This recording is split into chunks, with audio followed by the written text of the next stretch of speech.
জুলাই গণ অভ্যুত্থানের নেতৃত্ব দেওয়া তরুণদের দল জাতীয় নাগরিক পার্টি এনসিপি আত্মপ্রকাশের পর পেরিয়েছে 4 মাস। এখন সাংগঠনিকভাবে গুছিয়ে ওঠার চেষ্টায় দলটি।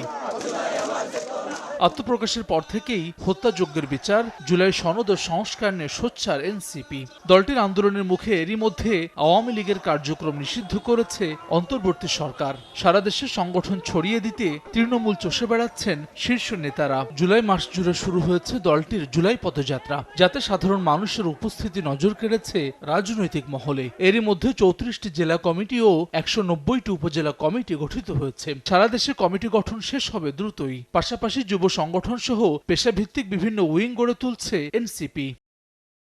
সম্প্রতি রাজনৈতিক দল হিসেবে নিবন্ধন চেয়ে নির্বাচন কমিশনে আবেদন করেছে দলটি। দলীয় প্রতীক হিসেবে চেয়েছে শাপলা। এরই মধ্যে আগামী জাতীয় নির্বাচনে সম্ভাব্য প্রার্থীদের মাঠ গোছানোর নির্দেশনা দিয়েছে এনসিপির হাইকমান্ড। নিবন্ধনের সকল যে কাগজপত্র, দলিল, দস্তাবেজ যা যা লাগে তা সব কিছুই আমরা নির্বাচন কমিশনের কাছে অলরেডি জমা দিয়েছি। নির্বাচনের প্রিপারেশন আমরা নিচ্ছি। আমরা প্রত্যেক জেলা জেলা ধরেই কাজ করছি। সদস্য সচিব আখতার হোসেন বলছেন, তৃণমূলে আবেদন বাড়ছে এনসিপির।